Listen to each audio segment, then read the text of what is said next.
Jaya Radha Madhava Kunya Bihari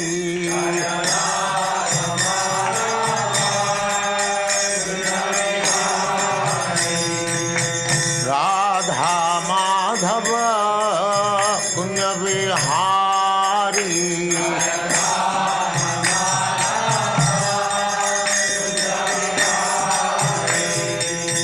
Gopi Jana Vallabha Girivaradhari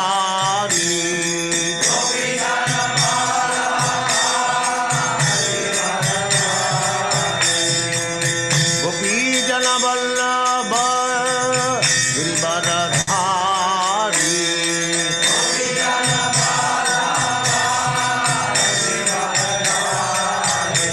Jaya Radha Madhava Kunya Bihari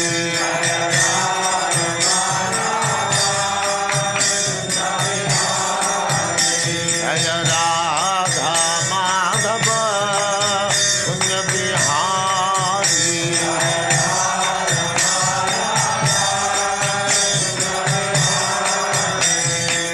Gopi Jana Vallabha Girivaradhari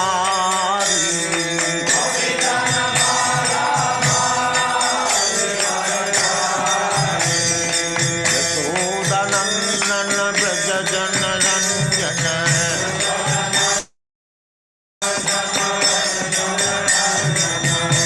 Yashodanandana Braja Jana Ranjana Yamuna Tira Vanachari Yamuna Tira Vanachari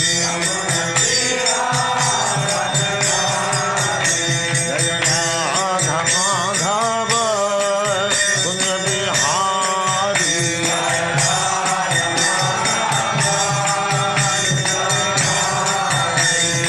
Gopi Jana Vallabha Girivaradhari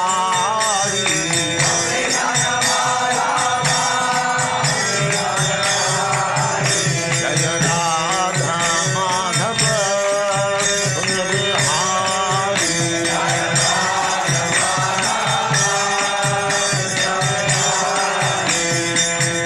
Yashodanandana Braja Jana Ranjana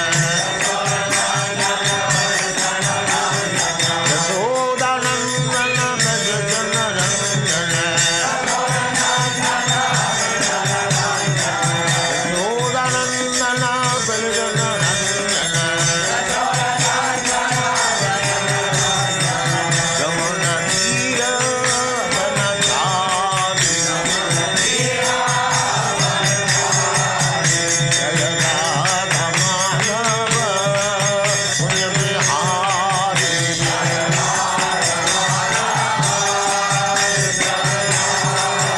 Jaya Radha Madhava Kunya Bihari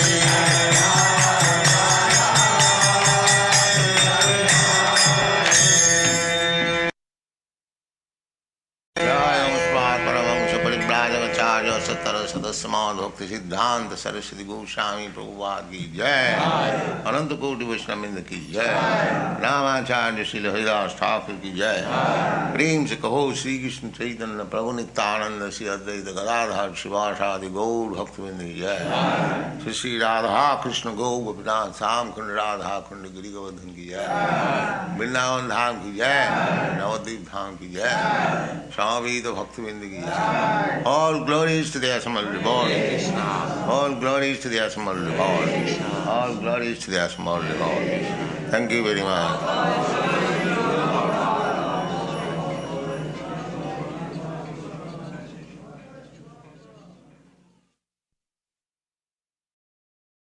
Om Namo Bhagavate Vasudevaya. Om Namo Bhagavate Vasudevaya. Om Namo Bhagavate Vasudevaya. Om Namo Bhagavate Vasudevaya. Om Namo Bhagavate Vasudevaya. Om Namo Bhagavate Vasudevaya.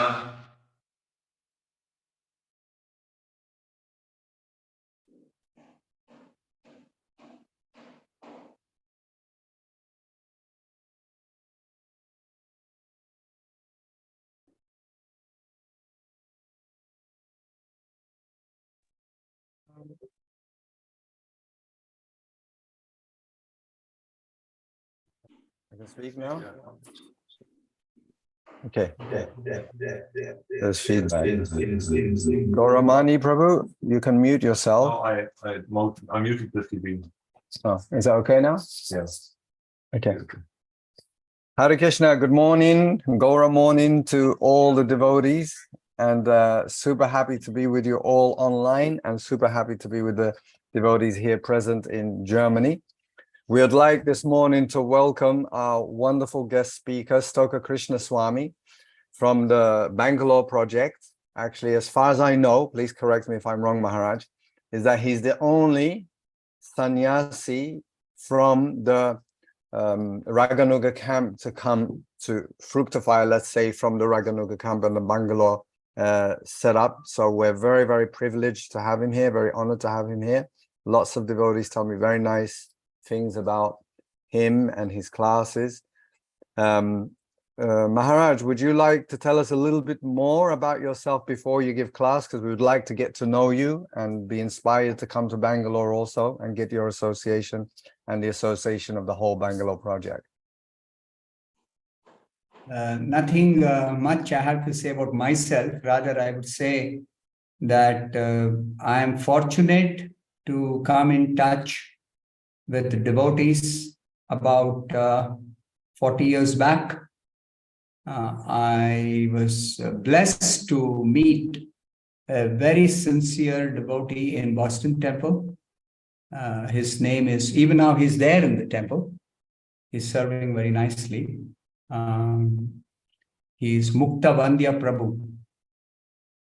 He's a disciple of Prabhupada, and pre-77, pre-77. And he welcomed me, a total stranger, a total novice, total karmi, to Krishna consciousness.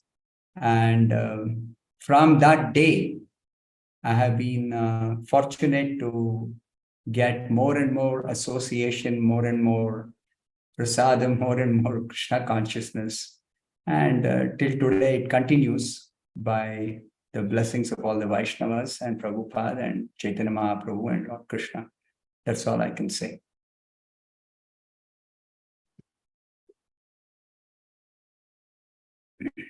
So shall I begin? Yes, please, Maharaj.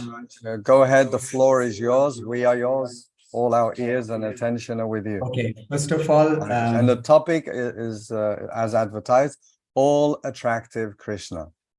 Okay.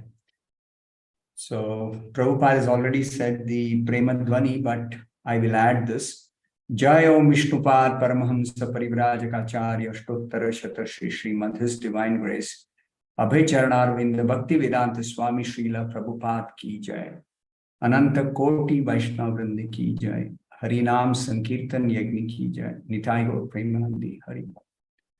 Om Namo Bhagavate Vasudevaya, Om Namo Bhagavate Vasudevaya, Om Namo Bhagavate Vasudevaya, Narayanam Namaskritya Naram Chaiva Narottamam, Devim Saraswatim Vyasam Tato Jayam Mudirayet, Nashtaprayeshu Bhadreshu Nityam Bhagavata Sevaya, Bhagavatyuttama Shloke Bhaktir Bhavati Naishtiki, Om Ajnanatimirandhasya Jnananjanishalakaya Chakshurunmilitam Yena Tasmai Shri Gurave Namaha Nama Om Vishnupadaya Krishna Presthaya Bhutale Srimate Bhakti Vedanta Swamin Niti Namine Namaste Saraswate Deve Gauravani Pracharine Nirvishesha Shunyavadi Paschatya Deshatarine Jaya Shri Krishna Chaitanya Prabhu Nityananda Shri Advaita Gadadhara Srivasadi Gaura Bhakta Vrinda Hare Krishna Krishna Krishna Hare Hare Hare Rama Rama Rama Hare Hare Mukam karoti vachalam pangum langhayate girim yat kripatamaham vande Shri Gurum Dinatarinam yat kripatamaham vande Paramananda Madhavam yat kripatamaham vande Shri Chaitanya Ishwaram Vancha kalpatarubhyascha kripa sindubhya evacha patitanam pavanebhyo Vaishnavebhyo namo namaha. So reading from the Srimad Bhagavatam, Canto 1, Chapter 7, text number 10, the famous Atma Rama verse. The verse is as follows. Suta Uvacha, Atma Ramascha Munayo, Nirgrantha Apyurukrame, Kurvantyahaitu Kim Bhaktim, Itham Bhuta Guno Harihi. Translation by His Divine Grace A.C. Bhaktivedanta Swami Srila Prabhupada. All different varieties of Atma Ramas, that is, those who take pleasure in the Atma or spirit self, especially those established on the path of self-realization, though freed from all kinds of material bondage, desire to render unalloyed devotional service to the personality of Godhead. This means that the Lord possesses transcendental qualities and therefore can attract everyone, including liberated souls.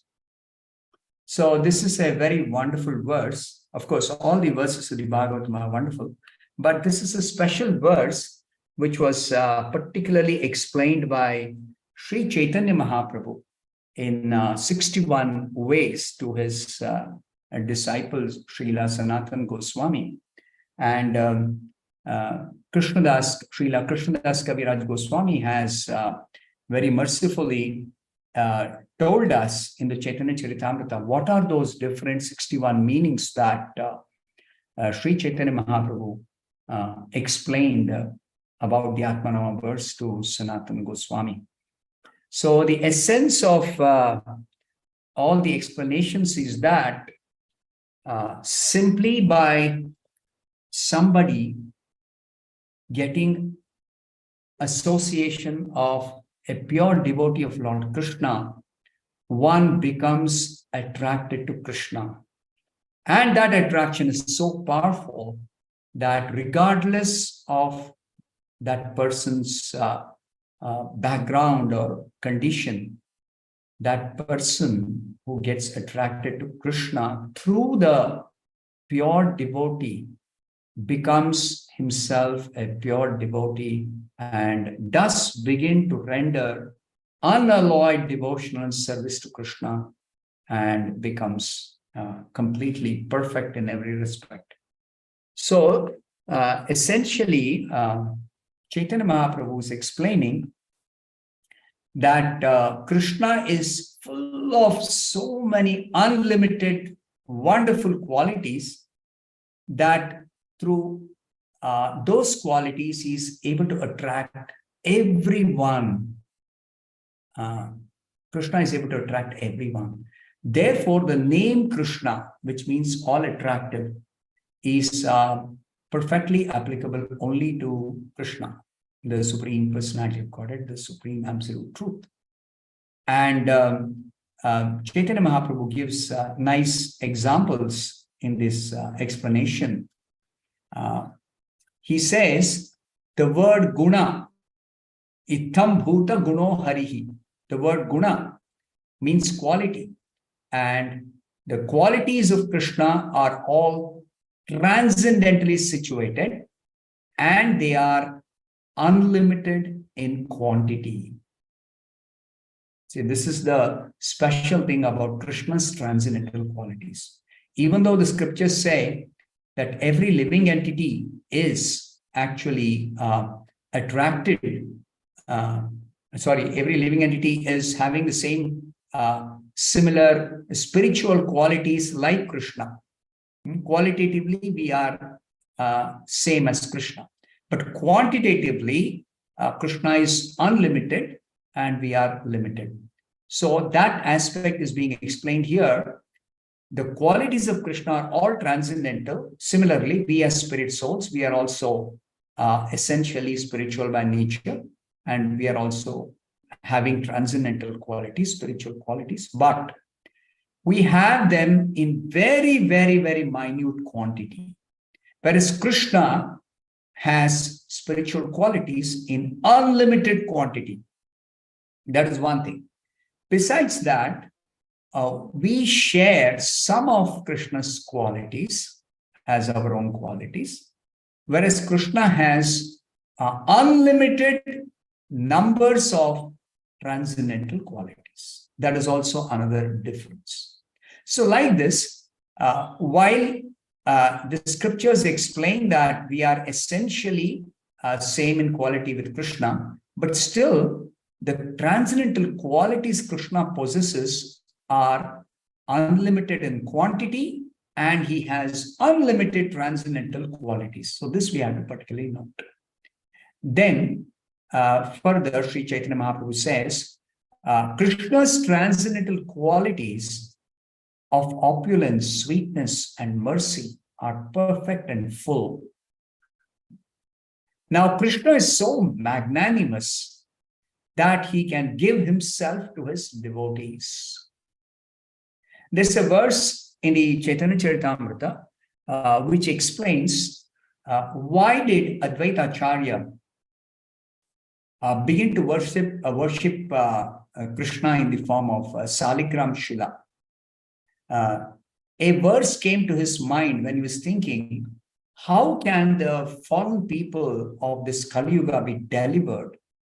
He saw no other means other than Krishna himself descending to deliver all the fallen souls of Kali Yuga. So Advaita Acharya remembered a verse from Gautamiya Tantra. That verse says, Tulasi dalamatrena jalasya chulakena va vikrinete swamatmanam bhaktebhyo bhakta vatsalaha.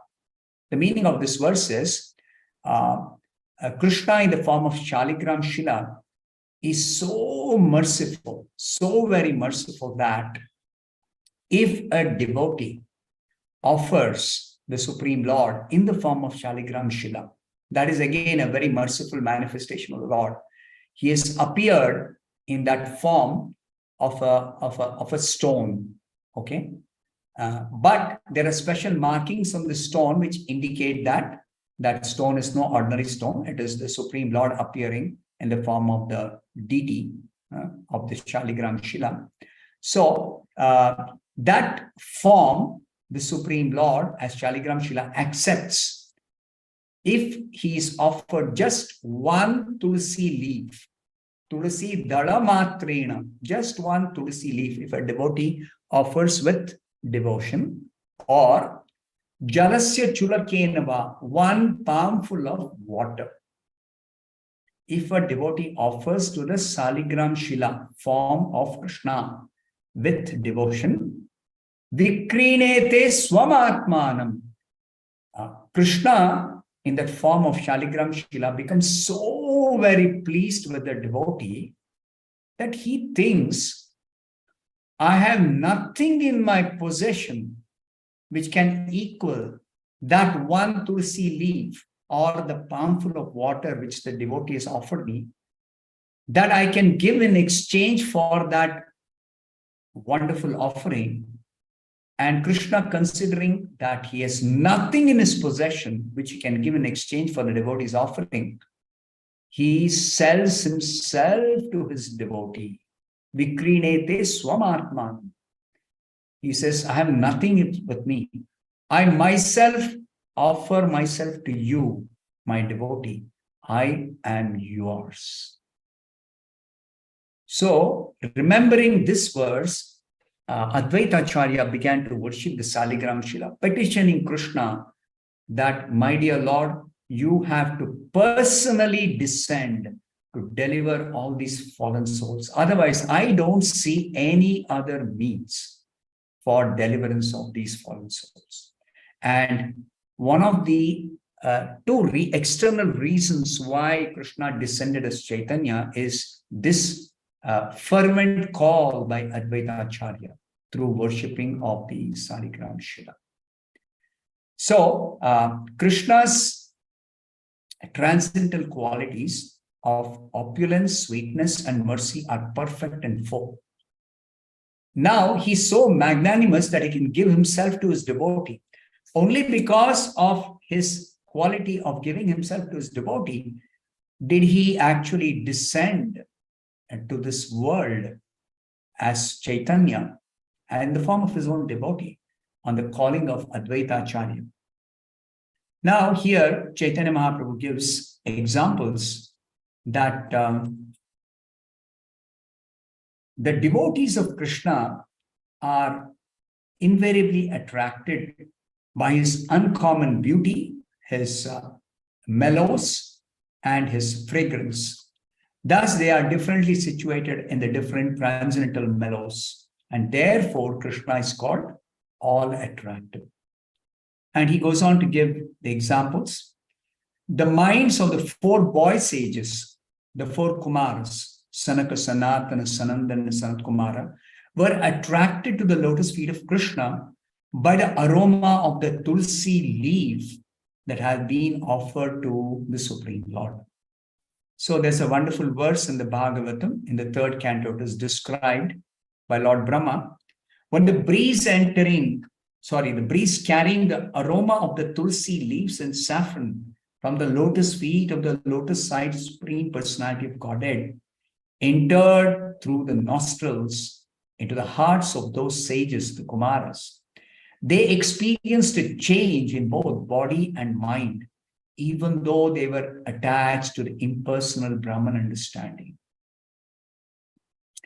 One situated in impersonal Brahman realization is completely self-satisfied, but still they experienced ecstasy which was completely different from the satisfaction, the self-satisfaction they experienced by being absorbed in impersonal Brahman realization. So then they immediately became perfect devotees of the Supreme Lord. Then it is described by Chaitanya Mahaprabhu that Shukadeva Goswami's mind was carried away by hearing the pastimes of the Lord. And this is admitted by Shukadeva Goswami himself in the Bhagavatam when he's speaking to Parikshit Maharaj. He's telling Parikshit, my dear king, although I was situated fully in the transcendental position, I was nonetheless attracted to the pastimes of Lord Krishna. Therefore, I studied the Srimad Bhagavatam from my father. So in this regard, Srila Prabhupada says that the idea is that the impersonalists, those who are liberated souls, by becoming attached to the impersonal feature of the Absolute Truth, the impersonal Brahman, when they come in the association of a pure devotee, just like Shukadeva Goswami came in the association of Vyasadeva, he was able to get attracted to Krishna. How did he get attracted to Krishna? By hearing the pastimes of Krishna as described by Vyasadeva, while Vyasadeva was compiling the Bhagavatam under instruction of Narada. So, like this, Shukadeva Goswami got attracted to Krishna. And after that, he became completely attached to the personality of God of Krishna. And he gave up all impersonal features of the Supreme Lord. Then Chaitanya Mahaprabhu says, Sri Krishna attracts the minds of all the gopis with his beautiful transcendental bodily features. And it's in the words of the gopis themselves in the Bhagavatam, it is admitted. They are telling, dear Krishna, we have simply surrendered ourselves as your maidservants, for we have seen your beautiful face decorated with tresses of hair, your earrings falling upon your cheeks, the nectar of your lips, and the beauty of your smile. Indeed, because we have also been embraced by your arms, which give us courage, and have seen your chest, which is beautiful and broad, we have surrendered ourselves completely to you. Then Sri Chaitanya Mahaprabhu describes the queens in Dwaraka headed by Srimati Rukmini are also attracted to Krishna simply by hearing about his transcendental beauty and his transcendental qualities. Now, in the words of Rukmini Devi, it is admitted by Srimati Rukmini. She's telling, oh, most beautiful Krishna. This is a letter she is writing to Krishna when her marriage was fixed up with Shishupala, and she did not want to get married to Shishupala. She wanted to get married to Krishna. So she is sending this secret letter through one Brahmana to Krishna. And in that letter, she is writing, "Oh, most beautiful Krishna, I have heard about your transcendental qualities from others, and therefore all my bodily miseries are relieved. If someone sees your transcendental beauty, his eyes have attained everything profitable in life. O infallible one, I have become shameless after hearing your qualities, and I have become attracted to you." So, this is the power of simply hearing about Krishna's beauty from another pure devotee. Like, we can all relate with this in many ways, that most of us, if not all of us, I would say all of us, would have got attracted to Krishna through Prabhupada. See, the first verse of the the Guru Ashtaka is very relevant in this connection. The first verse says, "Praptasya kalyana gunarnavasya vande guru shri charanara vindam." So Srila Vishwanath Chakravarti Thakur explains, let us offer our respectful obeisances unto the bona fide spiritual master, Sri Guru, because he is a reservoir of so many transcendental qualities. Having attained those qualities by the mercy of the Supreme Personality of Godhead. So, Srila Prabhupada possesses so many wonderful qualities that he has attracted each one of us through one or more of his transcendental qualities.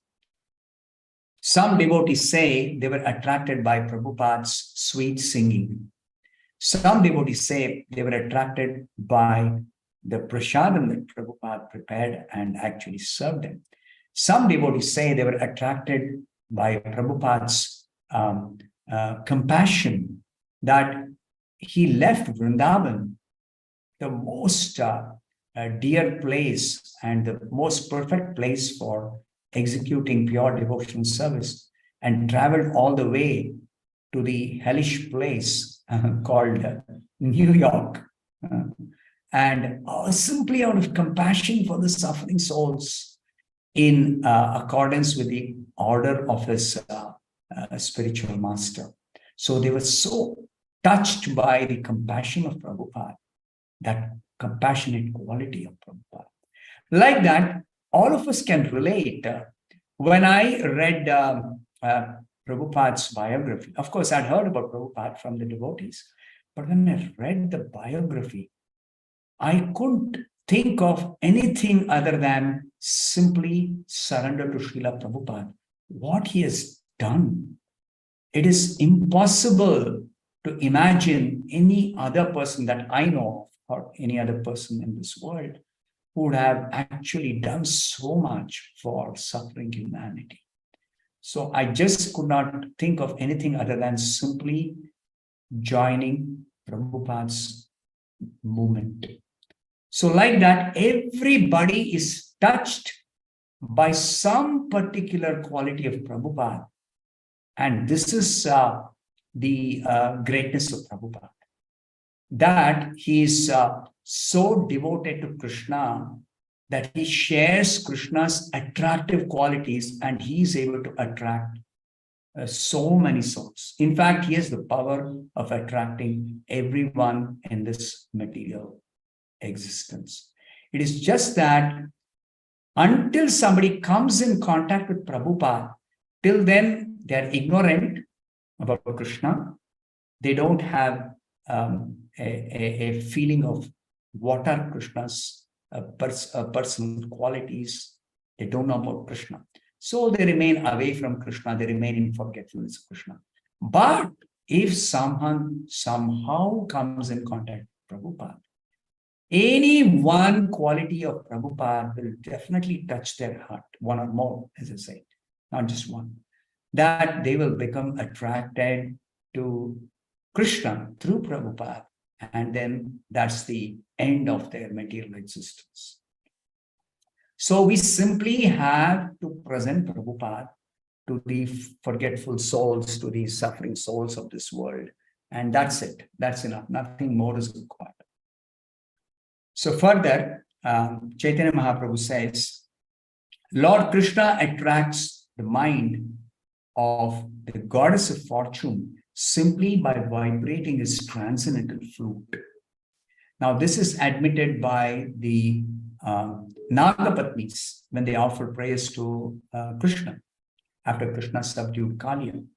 So they say, "Oh Lord, we do not know how the serpent Kaliya attained such an opportunity to be touched by the dust of your lotus feet. For this end, the goddess of fortune performed austerities for centuries, giving up all other desires and taking austere vows. Indeed, we do not know how the serpent Kaliya got such an opportunity." So this is the attraction of Krishna even for the goddess of fortune. Next, Sri Chaitanya Mahaprabhu says, Krishna attracts not only the minds of the gopis and the goddess of fortune, but he attracts the minds of all the young girls in the three worlds. So this is a statement in the Bhagavatam, which says, "My dear Lord Krishna, where is that woman within the three worlds who would not be captivated by the rhythms of the sweet songs coming from your wonderful flute? Who would not fall down from the path of chastity in that way? Your beauty is the most sublime within the three worlds. Upon seeing your beauty, even cows, birds, animals, and trees in the forest become stunned in jubilation." Then, further, Sri Chaitanya Mahaprabhu says, the women in Vrindavan who are on the level of superior guardians are attracted to Lord Krishna maternally. The men of Vrindavan are attracted as servants, friends, and fathers.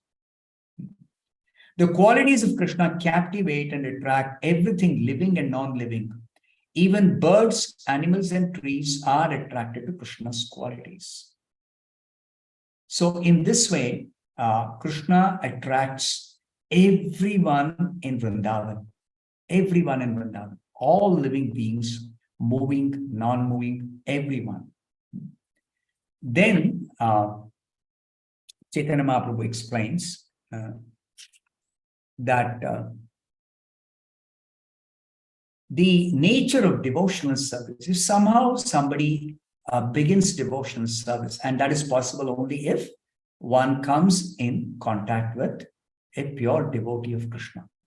A non-devotee comes in contact with a pure devotee. Then by the influence of the pure devotee, somehow he begins devotional service.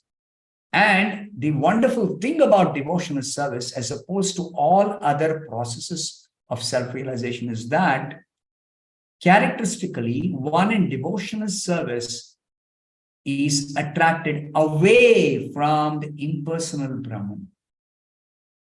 This impersonal Brahman is the biggest impediment for realizing the personal feature of the absolute truth. So the wonderful thing about devotional service is that if one begins devotional service, especially by coming in contact with a pure devotee of the Supreme Lord, then he's offered a transcendental body to engage in Krishna's service. And when a devotee's spiritual body, when one devotee gets a spiritual body, he can remember the transcendental qualities of Krishna. And simply by being attracted to any of Krishna's transcendental qualities, one becomes a pure devotee of Krishna, engaged in his pure devotional service. And this verse written by Shankaracharya confirms this, how even an impersonalist can become a devotee. He says, Shankaracharya says, even a liberated soul merged in impersonal Brahman effulgence is attracted to the pastimes of Krishna. He thus installs a deity and renders the Lord devotional service. And to substantiate this, Chaitanya Mahaprabhu says Although Shukadev Goswami and the four Kumaras were always absorbed in the thought of impersonal Brahman and were thus Brahmavadis, they were nonetheless attracted by the transcendental pastimes and qualities of Krishna. Of course, this happened because they came in contact. Shukadev Goswami came in contact with Vyasadeva, and Kumaras came in contact with the Supreme Lord himself. When they were wandering aimlessly in the universe and happened to enter the personal abode of the Supreme Lord. So therefore, later they became pure devotees of Krishna. So Chaitanya Mahaprabhu again repeats this. The minds of the four Kumaras were attracted with the aroma of the flowers offered to the Krishna's lotus feet. And Shukadev Goswami was attracted to the transcendental qualities of Krishna when he heard the pastimes of Krishna from his father Vyasadeva. Then Chaitanya Mahaprabhu explains about the impersonal philosophers, the Navayogendras. They were the sons of Rishabdeva, who later on became self-realized, but they were great mystic yogis in the impersonal conception. But because they heard about Lord Krishna's qualities from Lord Brahma, Lord Shiva, and great sages, and the great sage Narada, they also became Krishna's devotees. Actually, it is said, those who are actually situated in the impersonal conception, by themselves, it is almost impossible for them to become devotees of Krishna. But if they're fortunate to somehow come in contact with a pure devotee, and from the mouth of the pure devotee, they're able to hear about Krishna, then they very easily become, instantaneously almost, they become pure devotees of Krishna. So there is a statement in one of the Upanishads. The 9 Yogendras entered Lord Brahma's association and heard from him the real meaning of the topmost Vedic literature, the Upanishads. Although the Yogendras were already conversant in Vedic knowledge, they became very jubilant in Krishna consciousness just by listening to Lord Brahma. Thus, they wanted to enter Dwarka, the abode of Lord Krishna. In this way, they finally achieved the place known as Sri Rangakshetra. There's a description elaborately about this in the Upanishads. Then Sri Chaitanya Mahaprabhu says, if those who are attached to demigod worship fortunately associate with devotees, their dormant devotional service and appreciation of the Lord's qualities gradually awaken. In this way, they also engage in Krishna's devotional service and give up the desire for liberation and the desire to merge into the existence of the impersonal Brahman. There is a quotation given by Chaitanya Mahaprabhu in which he says, there's a statement in the Hari Bhakti Sudhodaya, O greatly learned devotee, although there are many faults in this material world, there is one good opportunity, that is the association with devotees. Such association brings about great happiness. Due to this quality, our strong desire to achieve liberation by merging into Brahman effulgence has become weakened.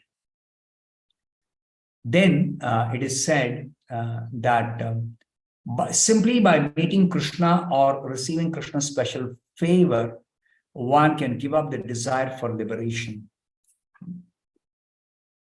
So there is a statement by a devotee, in this Dwarka Dhama, I am being attracted by the Supreme Personality of Godhead, Krishna, whose personified spiritual bliss. Simply by seeing him, I am feeling great happiness. I wasted so much time trying to become self-realized through impersonal cultivation. Is a cause for great lamentation. So this is quoted by Srila Rupa Goswami in his Bhakti Rasamrita Sindhu, that even those who are actually trying to become liberated through the impersonal process, is somehow they come in contact with Krishna, then they become attracted to Krishna immediately, and they give up this business of trying to attain liberation, and they become first-class devotees. Then Chaitanya Mahaprabhu explains that even those who are very, very fallen, like a hunter, a very, very sinful person, and is extremely foolish, he also actually became a first-class devotee simply by association of the pure devotee Narada. So Chaitanya Mahaprabhu explains this by telling the story of one hunter called Brigari. So he says to Sanatana Goswami, there was a hunter in the forest of Prayag who was fortunate enough to meet Narada while Narada was coming back from Vaikuntha after visiting Lord Narayana. So Narada came to Prayag to bathe in the confluence of the rivers, 3 rivers. And while passing through the forest, he saw a bird lying on the ground, half killed, pierced by an arrow. It was crying very piteously. Another place, he saw a deer flapping its wings. And also the deer was similarly pierced by an arrow, but it had not yet died. It was crying in pain. And further he went, he saw a boar also suffering the same way. And little further he went and saw a rabbit also suffering in pain. He was very, very much affected by compassion for all these suffering animals. And he thought, who is this foolish man who's committed such sinful activities? This is the devotee's compassion for all the suffering souls. And became aggrieved by seeing the scene, and proceeded a few steps further. He saw a hunter engaged in hunting with his bow, and he had a very dark complexion. His eyes were red, and it was dangerous even to see him standing with a bow and arrows, as if he was personified death himself, Yamaraj, standing there. So seeing him in that position, Narada approached him, and while Narada Muni was passing to approach these animals who were killed, half killed by this hunter, so Narada Muni actually approached the hunter, and he began to inquire from him. Before Narada inquired, this hunter was very angry over Narada, because when Narada Muni was walking, all the animals who were actually the target for this hunter, they began running away from the regular place, forest path. So this hunter began to call Narada Muni by bad names. But when Narada approached him, simply by the influence of Narada's presence, he was restrained in his bad behavior. And then he began to ask, my dear sir, why are you coming this way? And you are actually, by your coming here, all the animals which are assembled here in my trap have run away. So Narada said, yes, I'm sorry that I have come in your way, but I have just got one question. Are you the one who has actually half killed those animals which are lying there crying in pain? He said, yes, I'm the one who has actually hunted them. So then Narada Muni said, why don't you fully kill them? Why are you half killing them? So then he said, my name is Mrigari.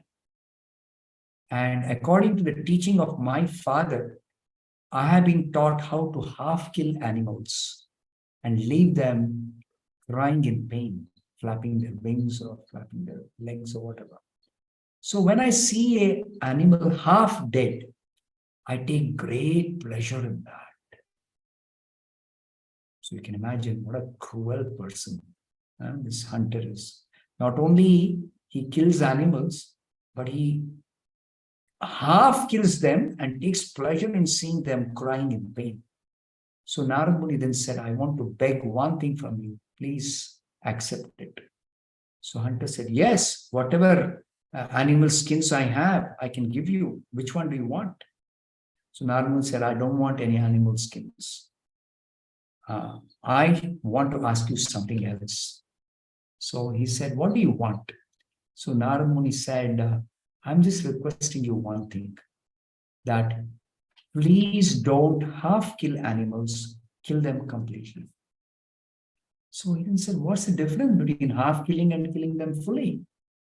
So Narad Muni said, if you half kill animals, they suffer too much pain before they die. And if you kill them completely, even though that is also an offense, a great offense, but at least you will not give them so much pain. So it is not as sinful to fully kill them as it is to half kill them and give them so much more pain. So this hunter was very, very, very sinful. By a brief association of Narad Muni, he underwent a change of heart. And he began to ask Narad Muni, isn't it sinful even to fully kill animals? Imagine this hunter who was taking pleasure in half killing animals. Already his heart has undergone such a big transformation. So then he began to inquire from Narad Muni, from childhood I've been taught to kill animals. Now I'm thinking, how can I become free from these sins? I'm surrendering to your lotus feet. Please save me from the reactions of so many sins I've committed. Is there any way I can become free from these sins? Narad Muni said, yes, there is a way.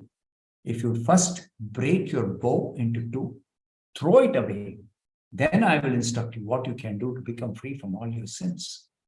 So then Narad Muni said, if I break my bow and throw it away, what will be the means of my living? Narad Muni said, I will send you sufficient food, don't worry. Then he actually broke his bow and fell down at the feet of Narad Muni and began to inquire from him, what should I do now? So Narad Muni said, just go to your home, whatever money and valuables you have, you distribute among the devotees and the brahmanas, and then you just come here wearing only one piece of cloth, construct a small thatched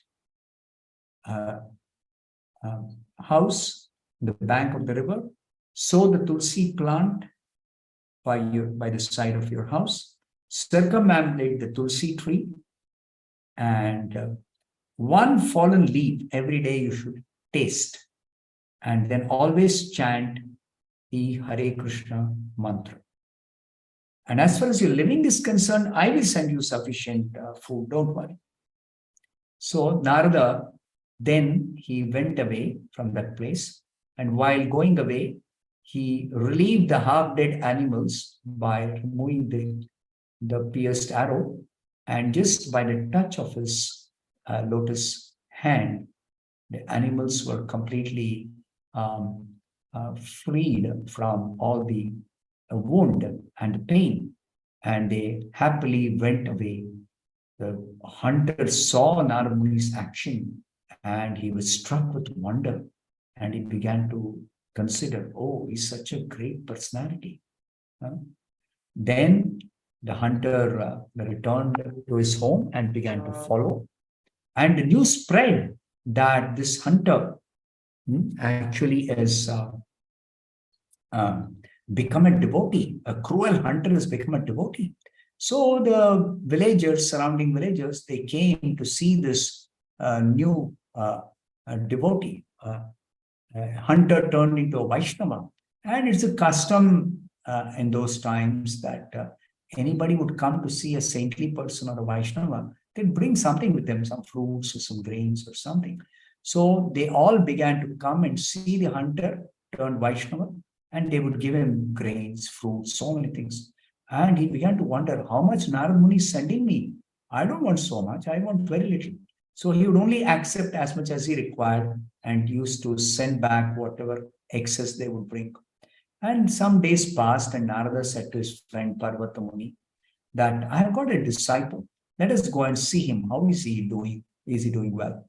So the two sages, Narada and Parvata, after some few months, they came to this Prayag, and as they were approaching the hut of this, the cottage of this hunter, then they saw this hunter turned Vaishnava is coming out of the cottage. Then at a distance, he noticed, oh, so two saintly persons are coming towards my hut. So then, with great respect, he went to them, and when he was about to bow down to them, then he saw some ants in that place. So he took his cloth, upper cloth, and gently cleared away the path of the ants. And then he paid his obeisances to the two saintly persons, Narada and Parvata Muni. So then Parvata Muni remarked, is it not wonderful quality of a devotee that he is not inclined to give any sort of pain even to the most insignificant creature, the ant? So he quoted one verse from the Skanda Purana. So Prabhupada explains that the purport is that formerly the hunter had taken pleasure by half killing animals. Now that he had become a devotee, he was not prepared to even give pain to an insignificant ant, even by accidentally stepping on an ant. That was the kind of transformation that had happened in the heart of this cruel hunter. So then the hunter received these two sages at home. He offered them a sitting place. He brought some water, washed their feet, and he and his wife took the water that washed their feet on their heads, and then they began to sing and dance, singing the Hare Krishna mantra. They began to dance in ecstasy. Then when they were situated in love of God, in the ecstasy of love of God, Parvata Muni addressed Narada Muni and said, you are like a touchstone. Simply by your association, even a cruel hunter has turned into a great devotee.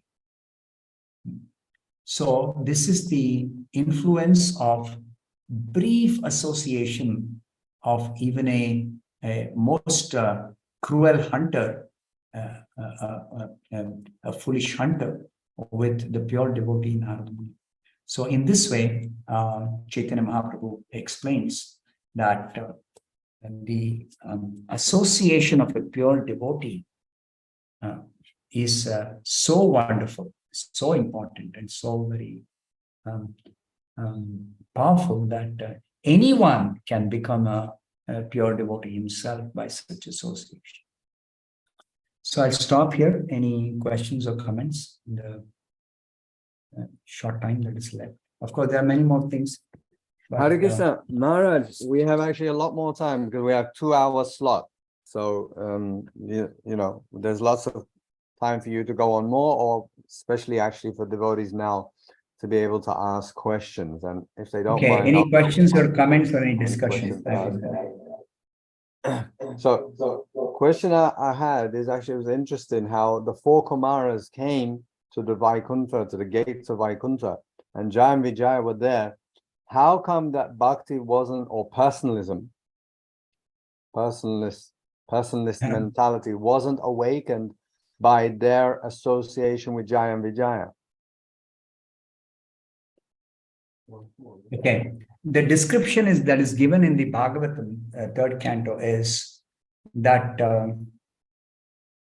actually what happened is that the Kumaras, they were wandering aimlessly. That means they didn't have any particular desire because they were liberated souls and they have no particular reason or desire for doing anything.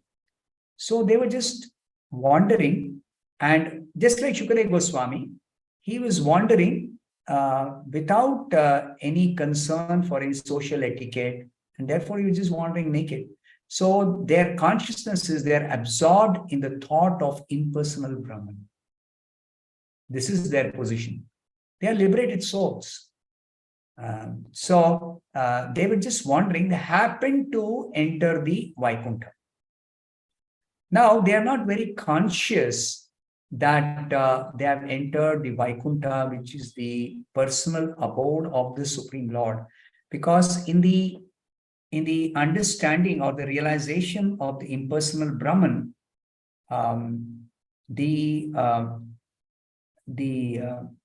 what is in existence is the absolute truth in the impersonal feature, the Brahman feature. So they perceive Brahman everywhere, whether it's a living entity as the part and parcel of the Supreme Lord, or is the Lord himself, or the devotees of the Lord, or the abode of the Lord. All are different. Of course, they are varieties of the absolute truth, the Supreme Brahman, Krishna, but they are unable to experience or realize or understand the varieties because they are so attached and fixed up in their conception of the impersonal Brahman feature that they only understand or know that the formless, attributeless Brahman, the impersonal Brahman, the Brahman Jyoti, or the impersonal Brahman feature. So they're completely attached to that, and they're absorbed in that, and they only perceive that, and they are self-satisfied in that Brahman realization. So when they were just passing through the Vaikuntha, out of curiosity, they wanted to see see Narayana. So in order to see Narayana, they tried to enter the personal abode of Narayana. And when they were entering, they passed through 6 gates. And they were not stopped in any of the 6 gates. The 7th gate, see, in every gate there are a pair of doorkeepers. None of those doorkeepers stopped them. Somehow, again, it's explained later on that it was by the will of the Lord that Jaya and Vijaya, the 2 doorkeepers at the 7th gate, stopped these 4 small boys. Because these Kumaras, they look like small boys. Kumaras means just 5 years old. So they look like 5-year-old boys. What are they doing here? How have they come here? They were like a little surprised that these small boys have come here. And even they come here, what business do they have here? They're casually or out of curiosity or something, they're just trying to enter the abode of the Lord. What business do they have here? So they stopped the two attendants, the Jaya and Vijaya. They stopped the Kumaras to inquire from them, what do you want? And the Kumaras, they immediately became angry because they were by far the fittest persons to travel everywhere unobstructed. And Prabhupada says, the very culture is that the Brahmanas, especially the realized Brahmanas, not just Brahmanas, they are not stopped anywhere. They are freely allowed to enter everywhere. Just like Sudama. He went to see Dwarka. He was in such a wretched condition, torn and tattered clothes, skin and bones. But because he was a Brahmana, nobody stopped him. Through all the security gates, he simply passed through. And he was simply allowed to enter Krishna's palace, which happened to be Rukmini's palace. I mean, among the 16,100 palaces, Krishna was staying with his queens. So he happened to enter Rukmini's palace. Okay. So like that, the Kumaras thought, who are these people who are actually stopping us from entering this abode of Narayana? So they immediately became angry. And as soon as the Lord, of course, the Lord is all-knowing, he came to know that these Kumaras who are actually don't deserve to be stopped, they have been stopped by my attendants. To create, to stop any further complication, the Lord immediately personally came to the gate of the door, the seventh door. And as soon as the Kumaras saw the Lord, they were completely attracted by his beauty. And out of a natural, as a natural reaction, they immediately paid full dandavat obeisances to the lotus feet of the Lord. And then what happened?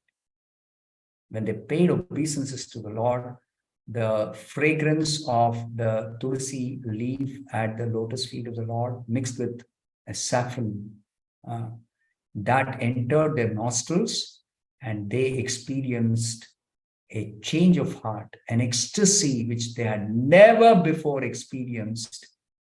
And they could clearly understand it is nothing material. It is not material because they are already situated on the spiritual platform. They can clearly distinguish between material fragrance in the material world and this particular experience of ecstasy due to the spiritual fragrance entering their nostrils. So then they got the enlightenment simultaneously with their experience in ecstasy about the personality of God. And after that, it's all explained. So your question, how is it that the Kumaras did not become devotees by contact even with, why before the two doorkeepers, they are entering Vaikuntha itself. That itself is the contact with the personal aspect of the Lord. The entering the Vaikuntha itself is that. So entering Vaikuntha, no change. And till actually, see, the thing is, until the Lord reveals himself to somebody, one cannot know the Lord.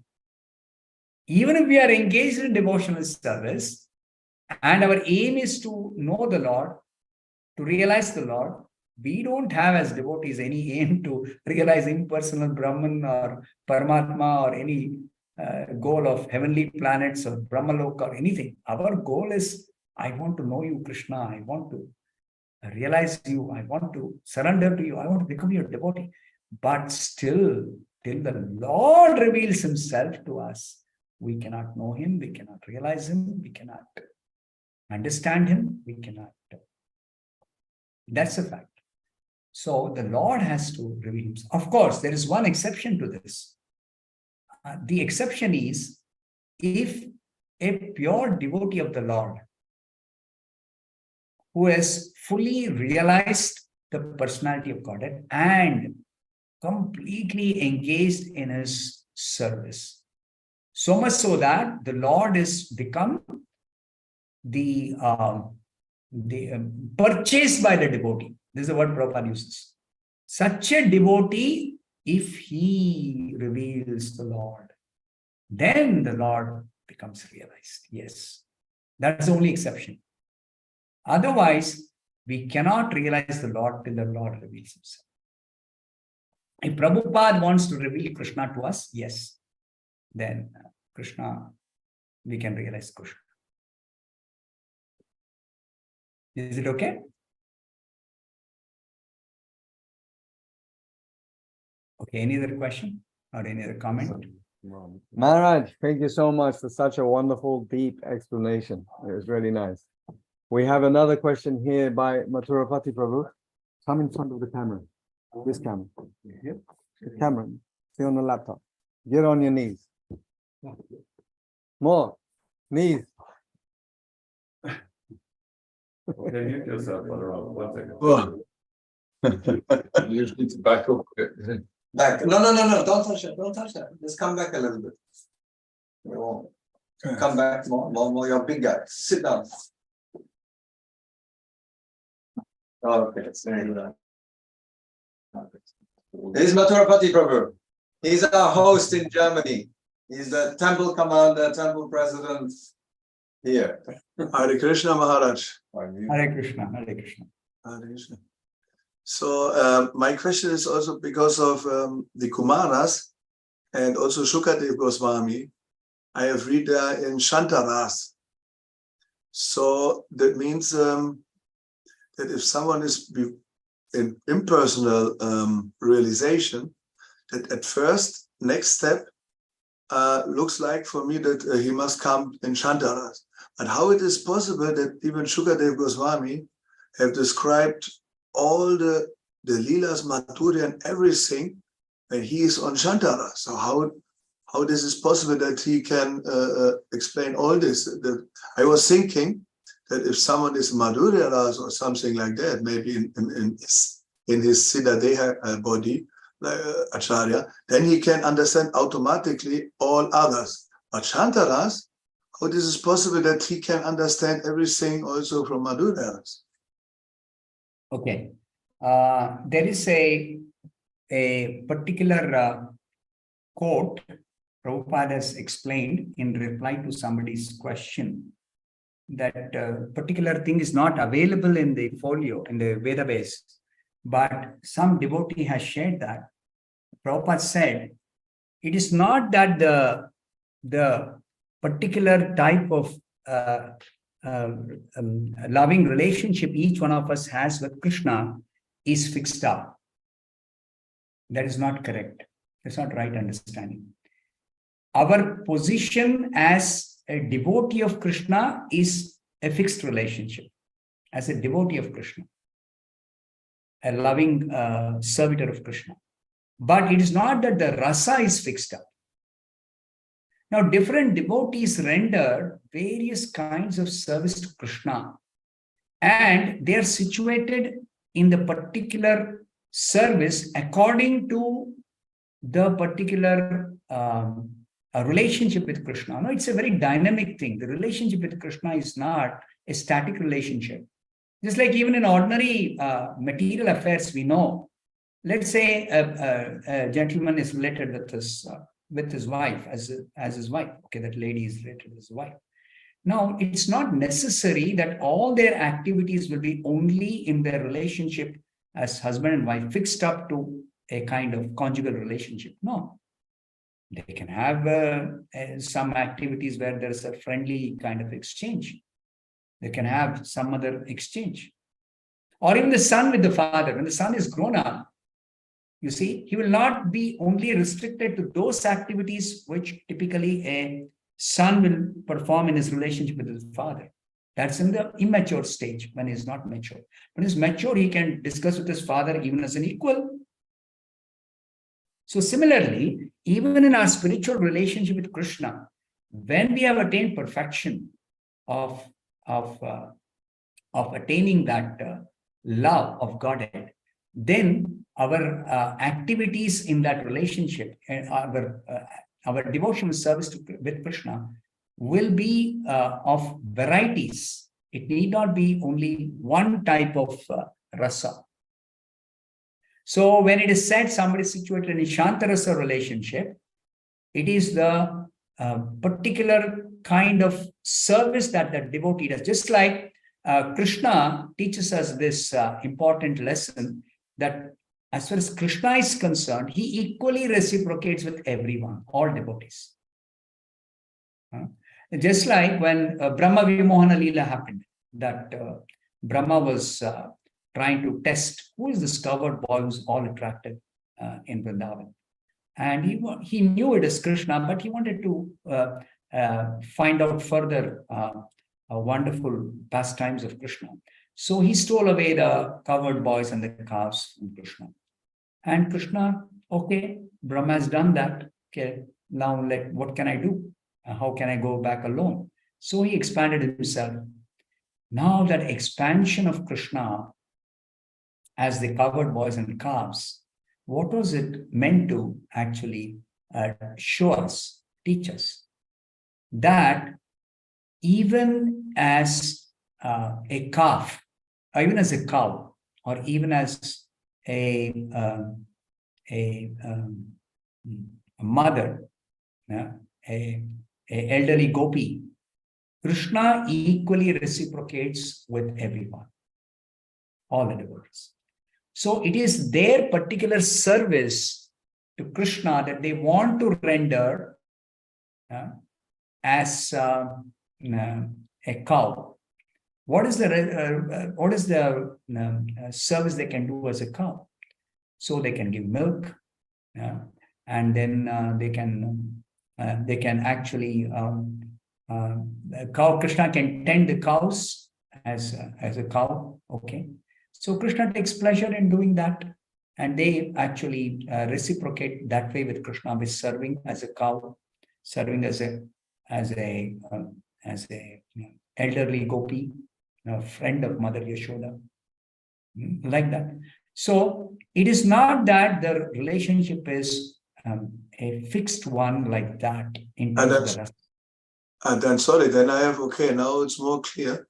But okay, let's okay, then cow, I think that's also cow, flute, and all is actually Shantaras.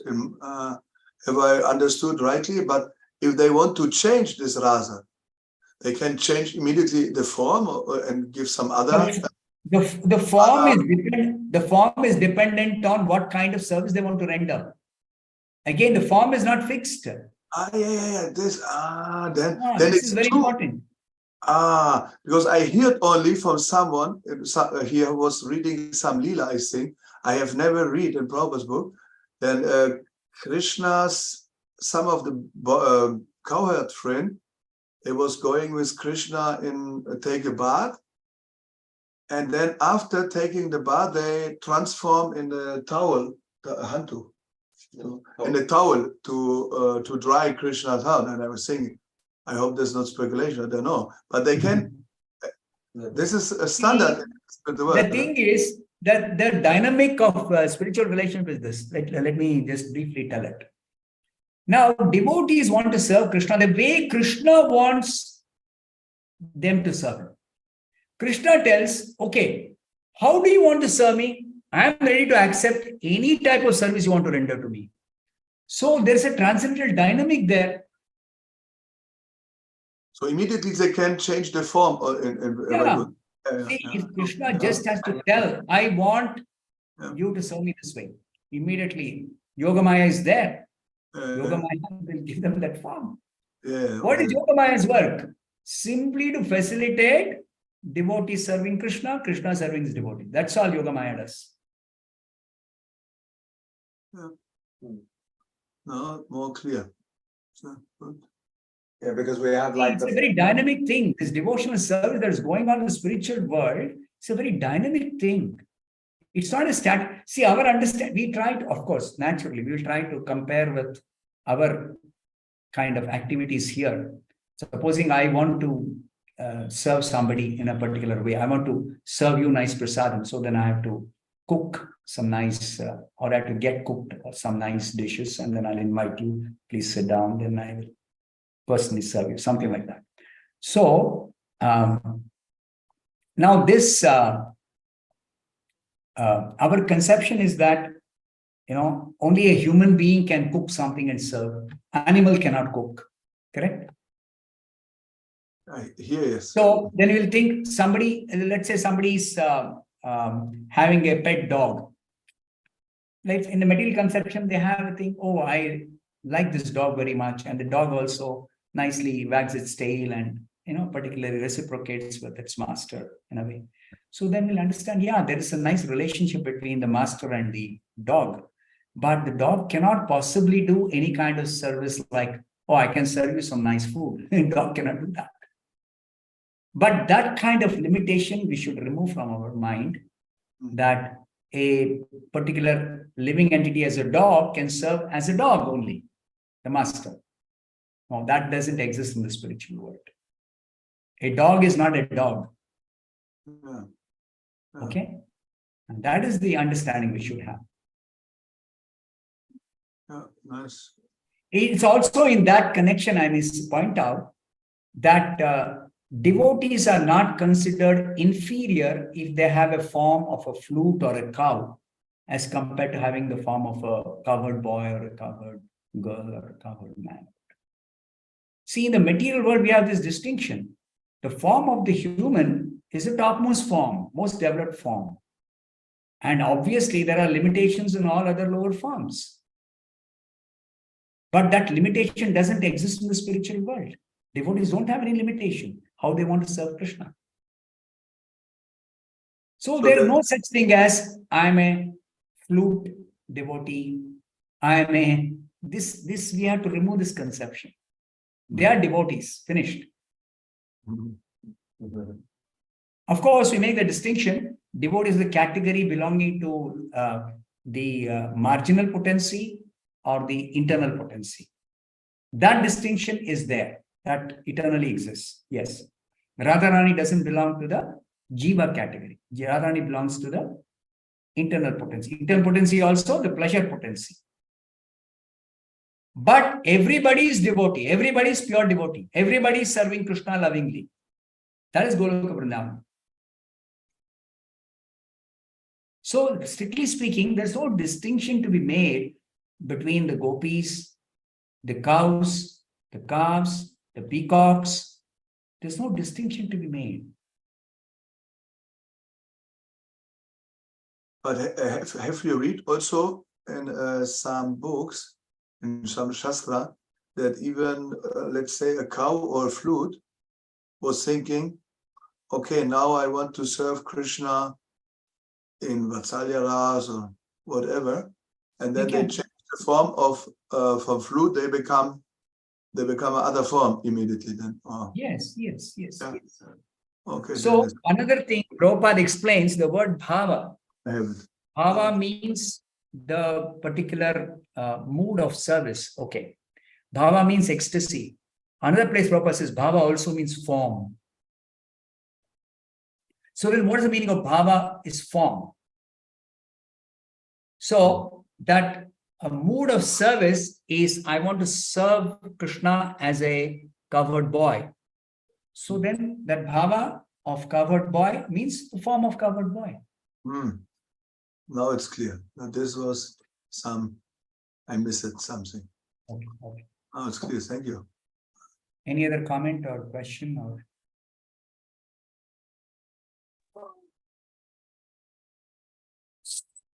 Hare Krishna. Please, dear devotees, anybody there who has a question or comment, please come forward.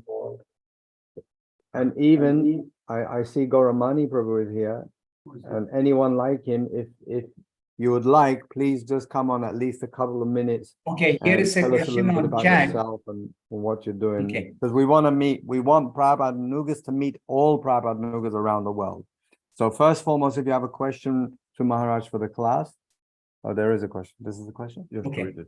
Okay, Reading there's a chat. question from I'll Nityananda. read this Prabhu. question. Or you can read the question. Then There's a question to you, Maharaj, I think.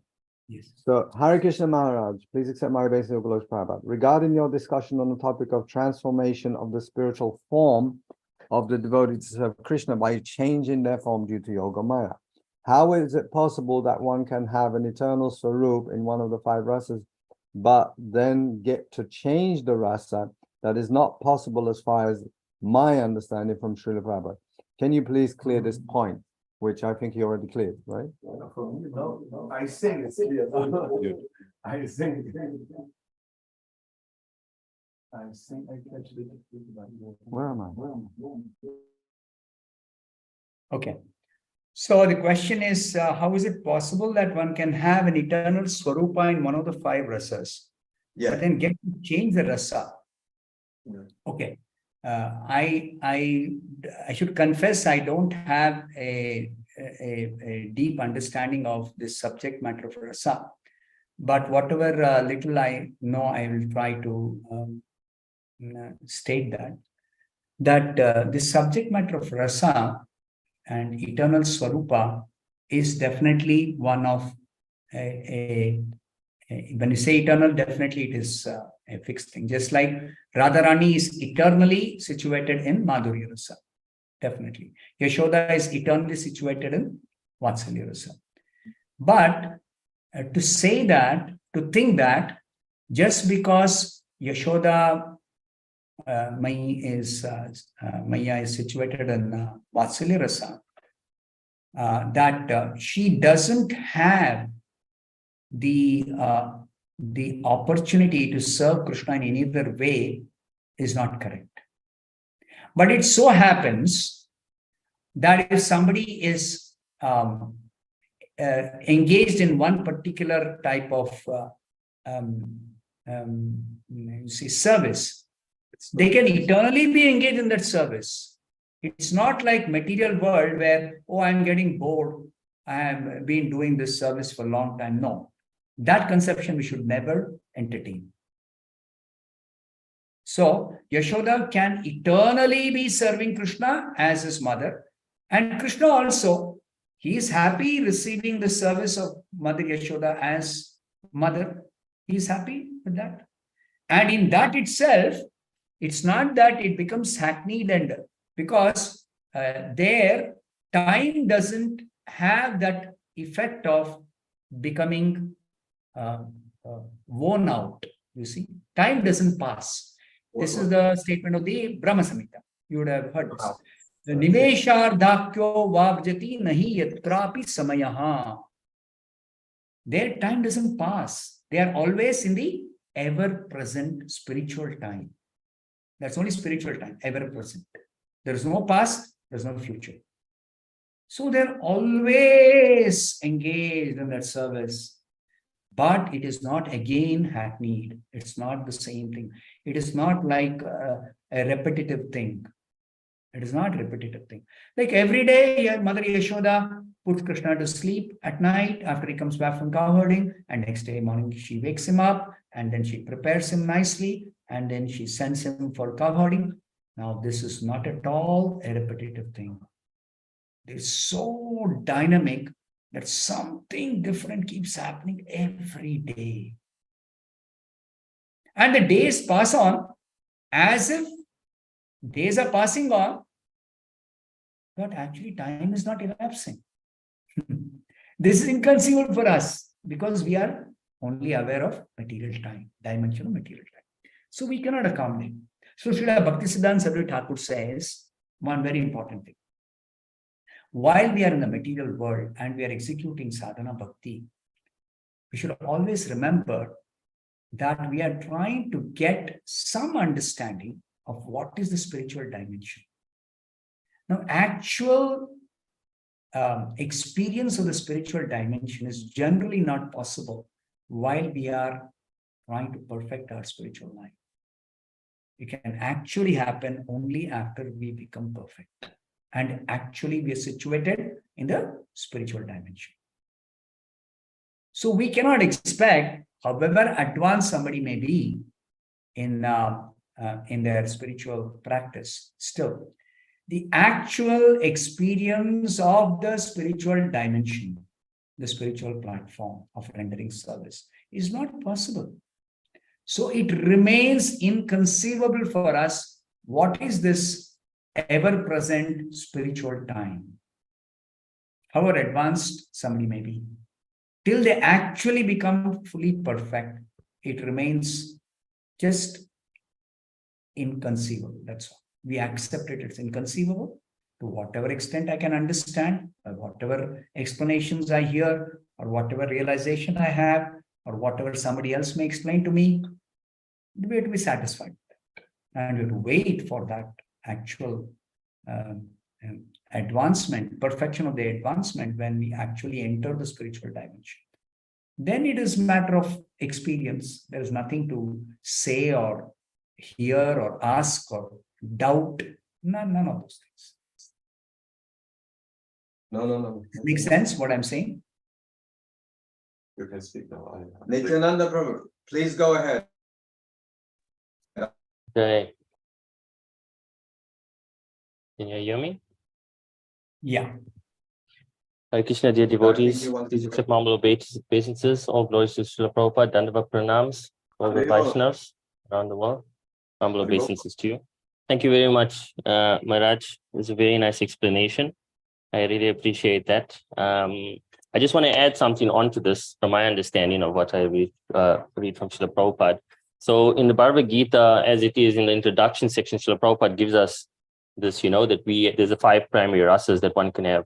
So I just want to touch on the point that, yes, a devotee, when they're in the eternal rasa, they can experience the different bhavs or of the other rasa, but that's according to the highest rasa. So as we know that Lord Chaitanya Mahaprabhu came to give us the ultimate, the Madhurya Ras. And if we look at it, even when Srila Prabhupada sings Jaya Radha Madhava, that song is from Jaya Radha Madhava all the way down. If you look at it from a perspective of rasa, it's from Madhurya Ras down to Vatsalya, down to, so on. So in regards to the rasa of a devotee changing their bhav into a different rasa, it can only be from a higher perspective, from Madhurya Ras, like if a gopi, for instance, they are in the conjugal love state. So they can experience or they can change their bhav or their rasa, but still remain as a gopi in a parental affection. Like Srimati Radharani is a conjugal lover of Krishna, but she can also do a parental activity in Vatsalya, like cooking for Krishna. So as the gopis can also be friends with Krishna and play games, dice games, and all these other games. So they can also experience that Sakya Bhav, as well as being a dasya, as a servant, serving Krishna all the time. But it's not so for the lower states. Well, I'll say lower states, but it's not so for like a dasya. A dasya cannot experience conjugal love, for instance. A sakya cannot experience conjugal love or vatsalya. So like that, I just wanted to add that point onto it. But yes, the forms can change. It depends on the desire of the actual bhakta or actual jiva. Preferably, I think, from my understanding, it's predominantly for the Nitya Siddha. I'm not sure about the Nidyabadas, but for the Nitya Siddhas, it's possible that that they can change their forms, but in that actual bhav to serve Krishna. I just wanted to add on that point. But thank you very much. That was a very nice answer that you've also given. Yeah, there is a understanding that Chaitanya Mahaprabhu gives while explaining to, I think, Sri Rupa Goswami that the Madhurya Rasa includes all the aspects of the other 4 rasas. Yes. And Vatsalya Rasa includes the aspects of the other 3 rasas. And like that. So Shanta is included in Dasya, and Dasya and Shanta are included in Sakya. And Sakya, yes. Dasya and Shanta are included in Vatsalya. And all the 4, Vatsalya, Sakya, and Dasya and Shanta are included in Madhurya. That particular explanation is corroborating what you just said, Nityananda. Yes.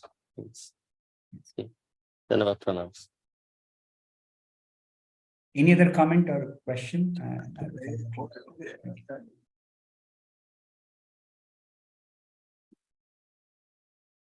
Haribol, Hare Krishna Maharaj, can you hear me? Yes. Okay, but then now I was thinking I catch it, but then okay, again, what I have 2 questions, but the first was now, but if someone is in Shantaras, how he can understand now Madhurya? There is no more, this cannot be included, or because opposite only. Okay. Now, as far as the knowledge is concerned, knowledge is not limited to the rasa one is situated in. You see, somebody in Chantarasa can have appreciation of what Madhurya Rasa is, like what is Radharani's or the gopis' love for Krishna. They can have knowledge, but what is what can be said is it's not possible for everybody to serve as a gopi if they are situated in lower rasa. May not be possible. But that doesn't mean they don't have knowledge. See, knowledge, as far as knowledge aspect is concerned, that is the perfection of the living entities achievement of the perfection is that they have attained their Swarupa. So Swarupa means the knowledge is there.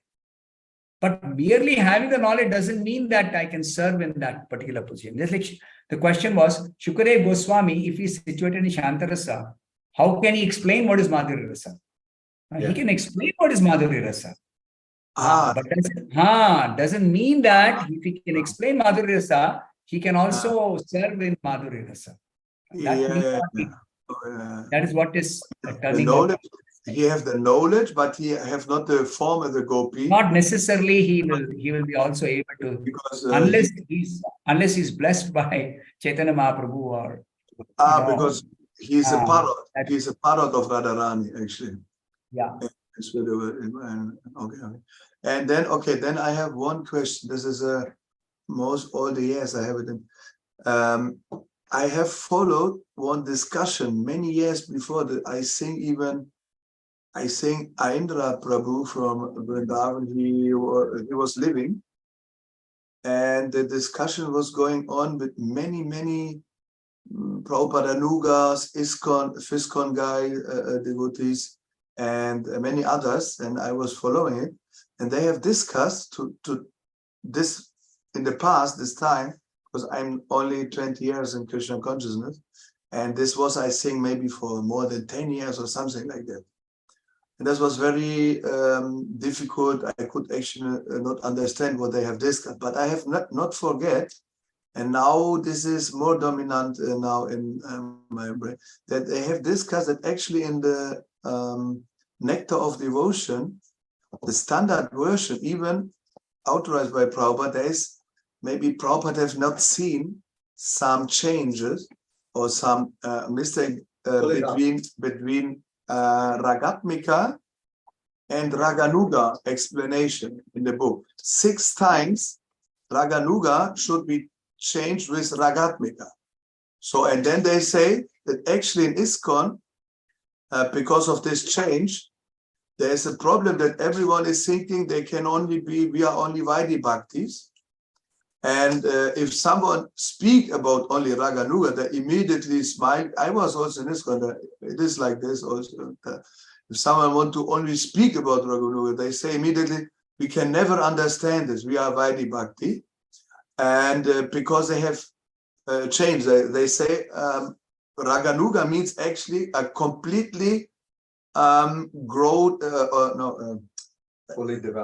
developed Siddhadeha body. But actually, I think now that's Ragatmika stage. Or and Raganuga is one before Ragatmika. Or now, what you know about this change in the book and what you know about this Ragatmika.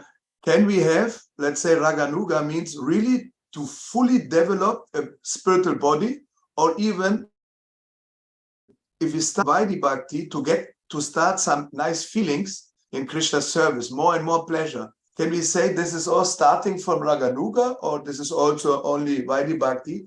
Because Raganuga means only fully developed. We stay in Vrindavan, like Bhaktivinoda Thakur is praying, that his material body is destroyed and he stay now there in Vrindavan and can see Krishna. This is Raganuga, or is this Ragatmika, or this topic is, I have only discussion. And okay, one thing I can suggest is the Nectar of Instruction, verse number 8, purport. The Nectar of Instruction, verse number 8 says, I'll just get Nectar of Instruction, just 30 seconds. Shri Radhesham, can I speak in the meantime? Give a comment? I hear you.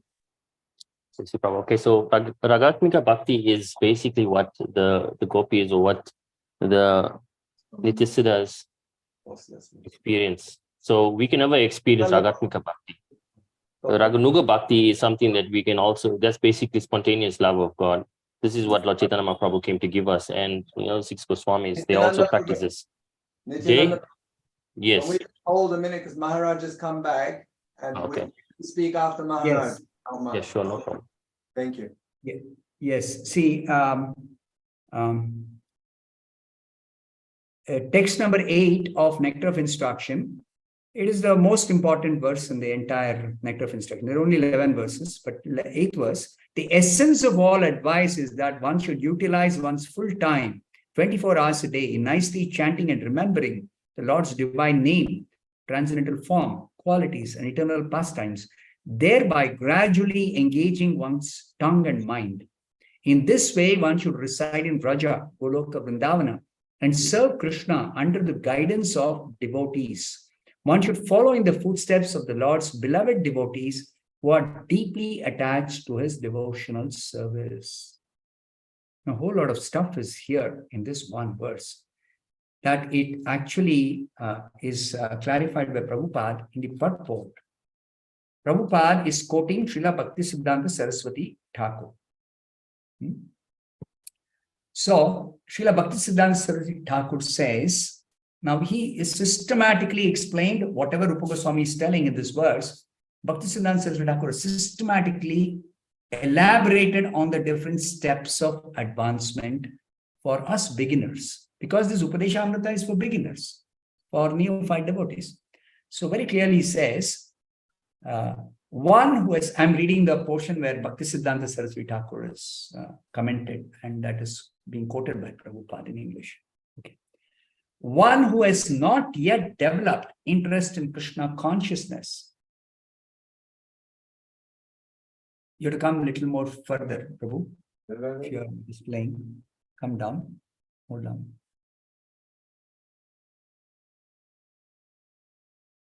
Still more down, still more down. More.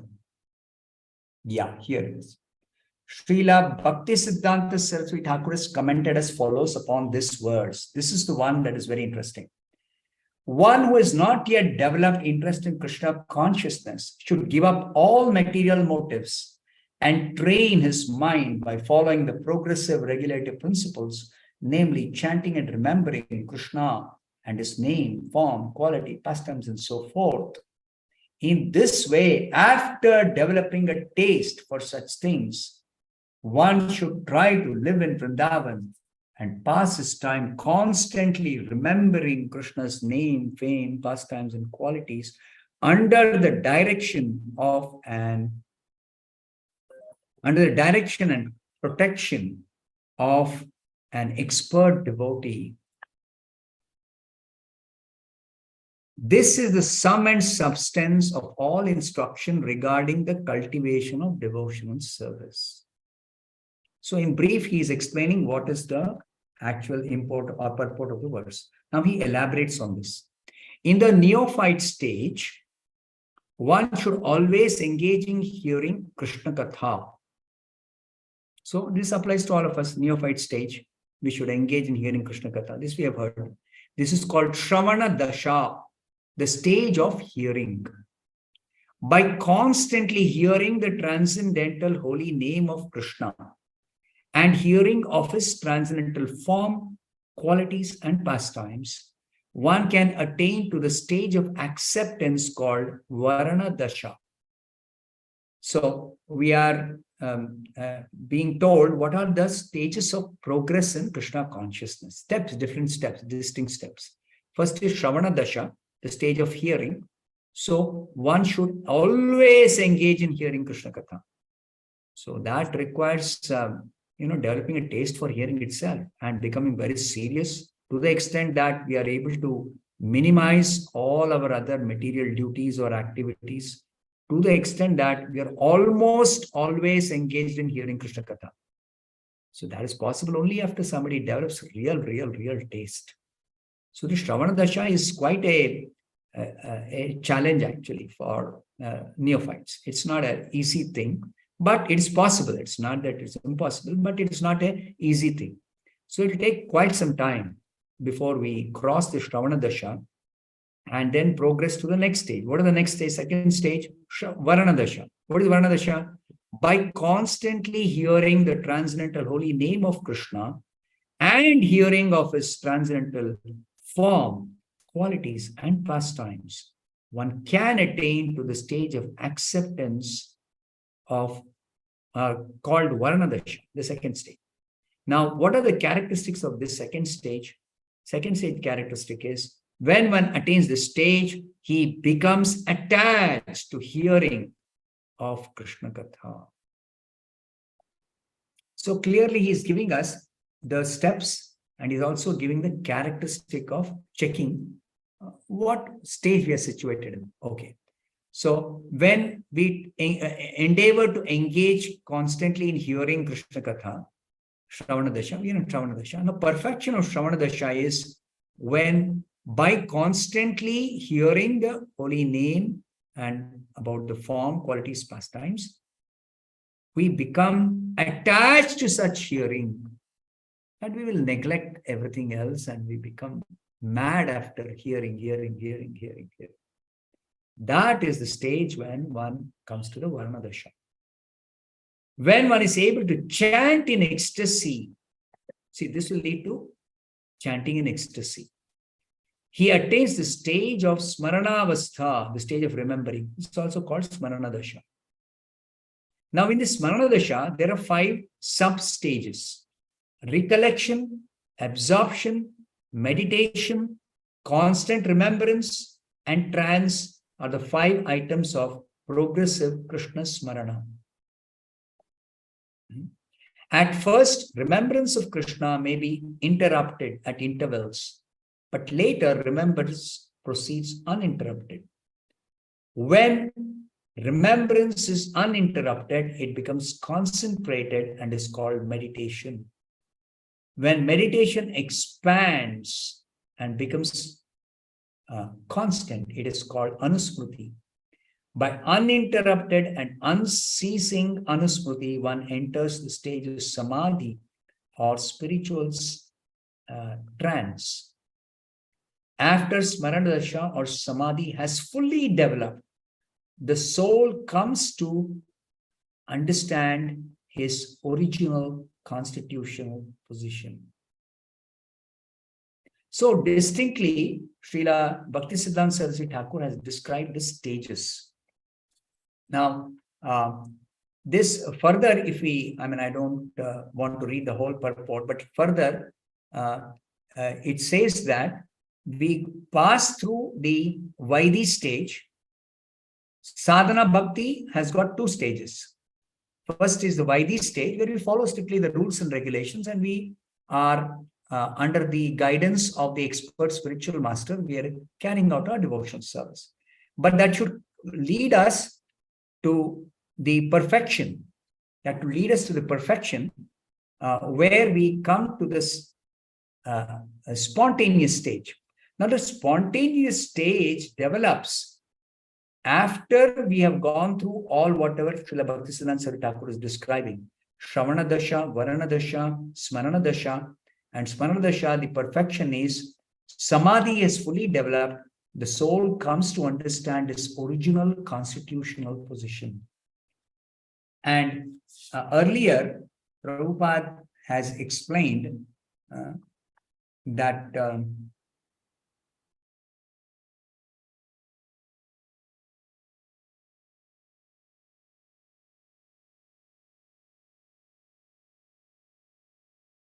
this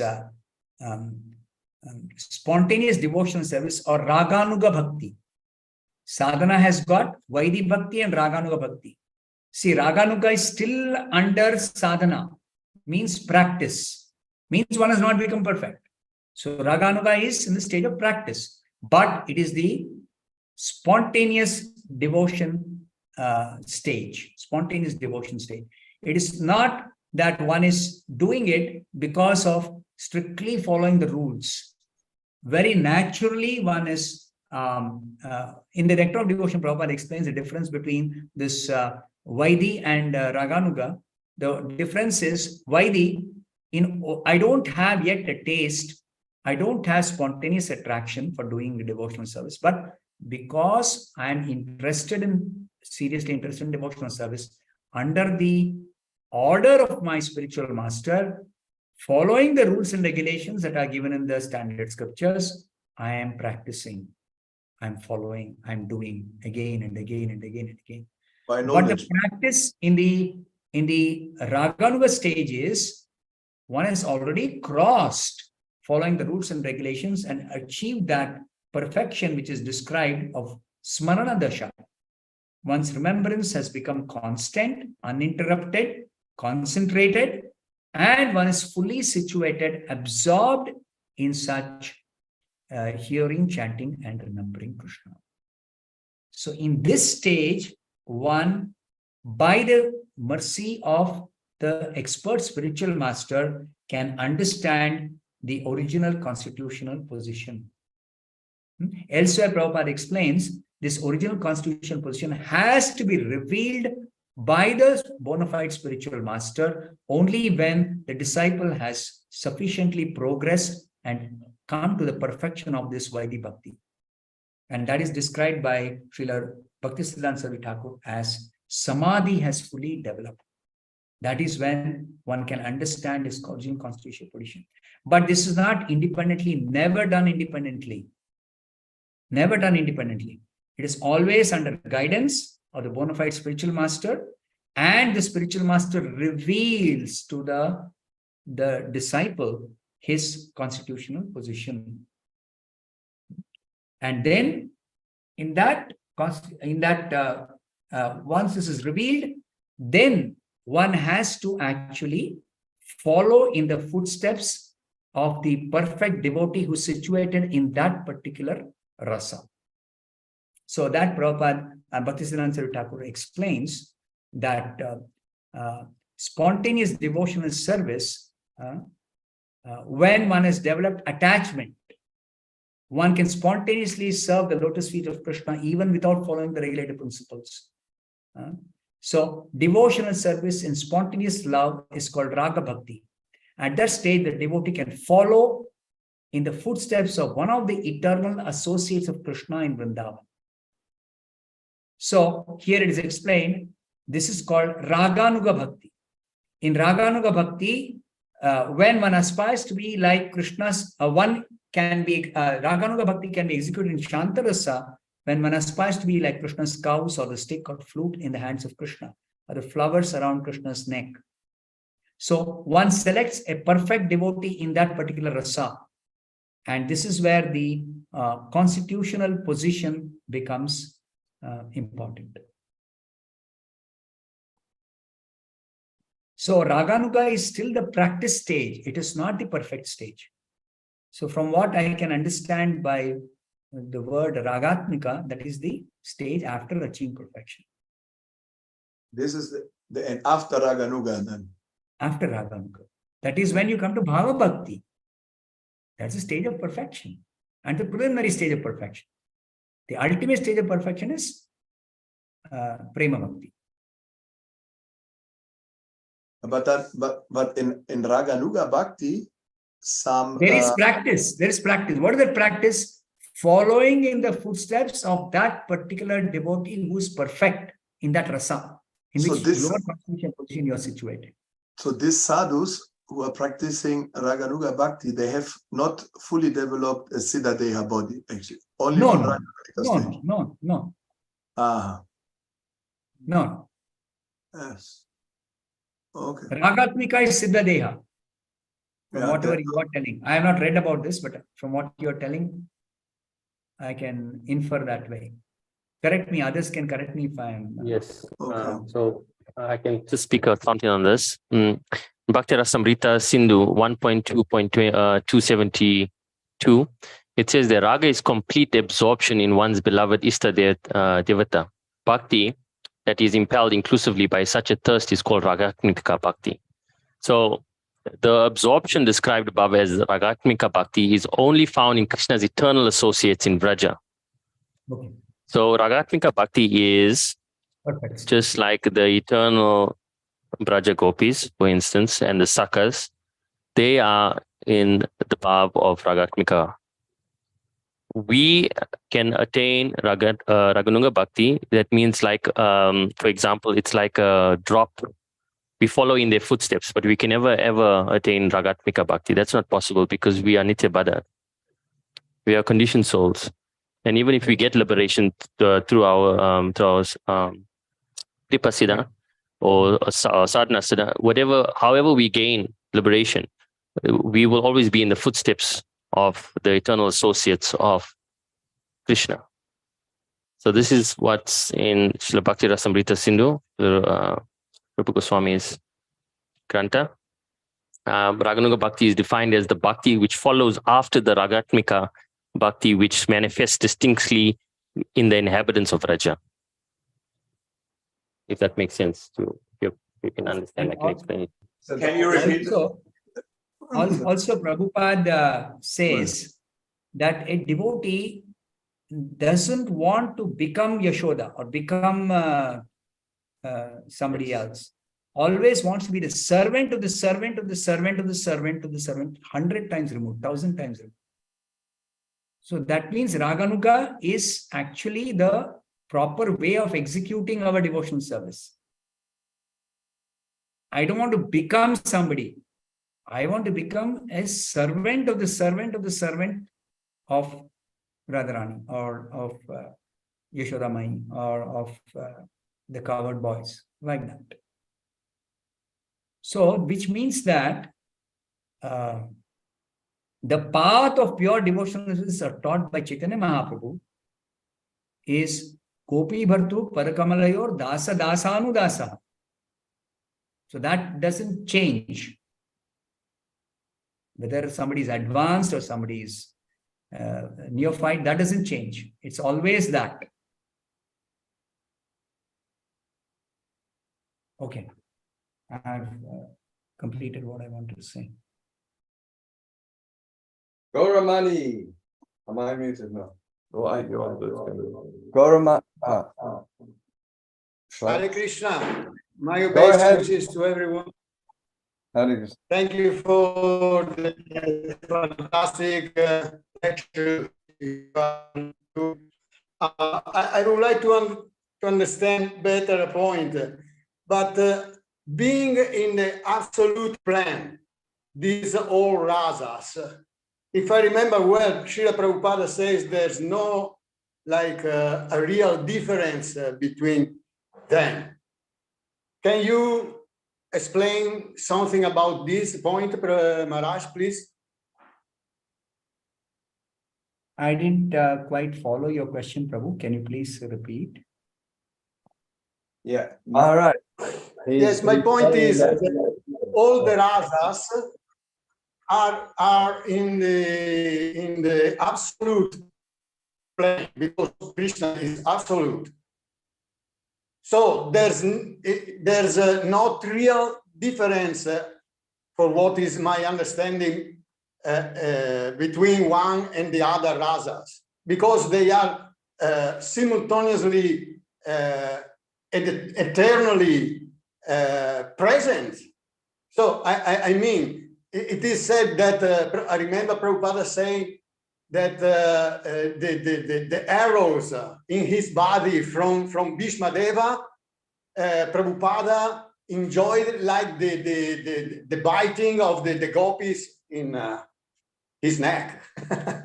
So can you please explain to me this point better?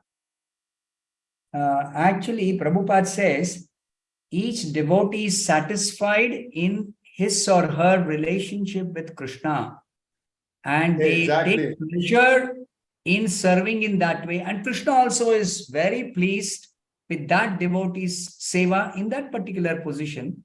And Krishna makes no distinction as far as the devotional service of one devotee in one rasa is concerned as opposed to another devotee in another rasa. He does not make a distinction. Like typical example that we can think of is like Krishna is sitting with Radharani. There's a painting one devotee has drawn, and a calf is licking Krishna's feet. Now you see how Krishna individually reciprocates with each devotee. Krishna is Krishna, you see.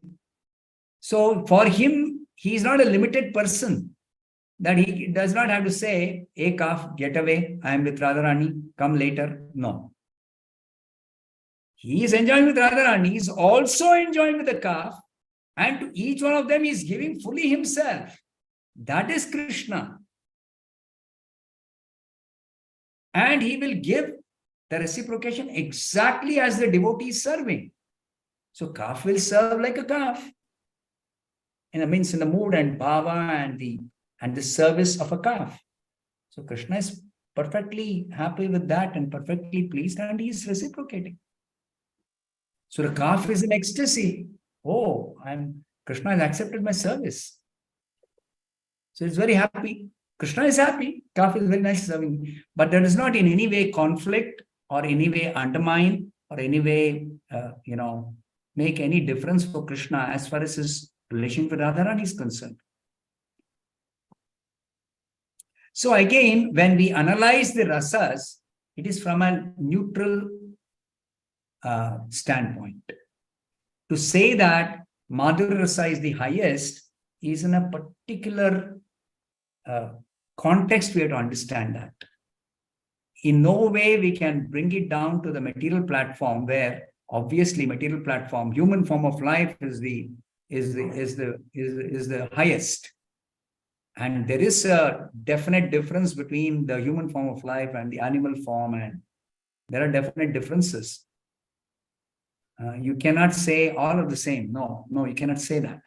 Whereas rasas we have discussed, and the spiritual platform and the absolute platform, there's no difference. Prabhupada often says there's no difference between the master and the servant in the spiritual world. Sometimes the master acts like the servant and servant acts like the master. That happened when Arjuna and Krishna on the battlefield of Kurukshetra. Krishna voluntarily became the chariot driver of Arjuna, and he was like playing the subordinate role. And Arjuna was ordering Krishna, take my chariot between the two armies. Krishna said, okay, I'll take it. So the absolute platform, Prabhupada explains there is no difference, but that does not mean all are one and the same. No, there is variety.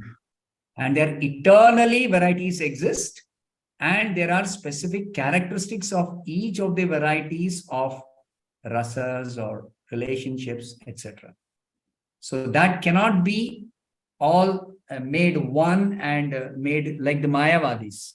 They say ultimately everything is Brahman and there's only Brahman, nothing else.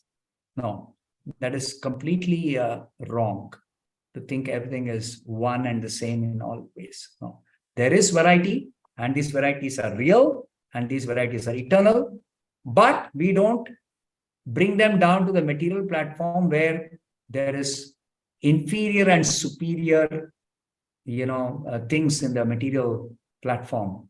Some things are superior, some things are inferior. Something is good, something is bad. And this does exist, good and bad differentiation we have to make when we are in the material platform.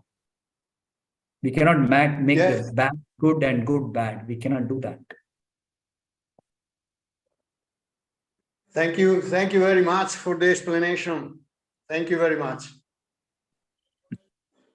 So Prabhu, I'd like to take leave. Thank you very much for all of you for patiently hearing and giving me this opportunity to.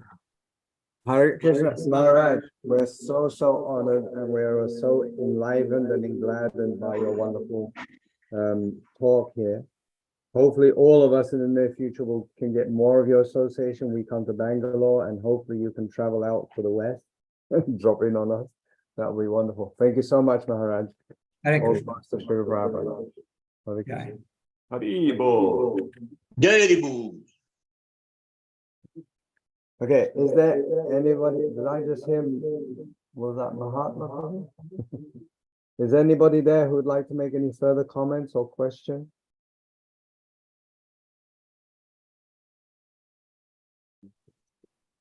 Well, I'd like to say something.